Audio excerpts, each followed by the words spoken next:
Well, my old roof was getting really old and it was not very efficient, so I wanted somewhere warmer we could use the room all the year round.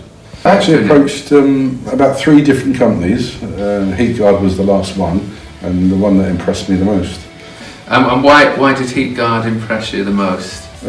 Basically because of word of mouth from people nearby that had work done by them, and they were a local company.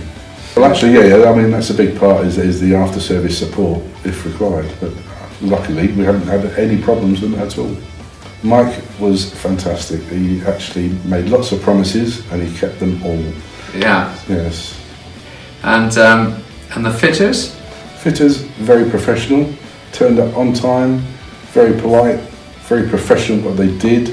They cleaned away all the rubbish afterwards and made sure we were very satisfied with what they'd done on the day.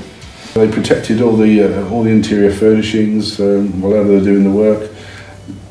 We had no problems at all with water ingress. They protected everything, and everything was watertight within about 2 days. It's given us another room we can use, which is really a bit of a wow factor for the house. It's cold outside and it's warm inside now, which is what it's supposed to do. Exactly what they promised. They met my expectations and exceeded them.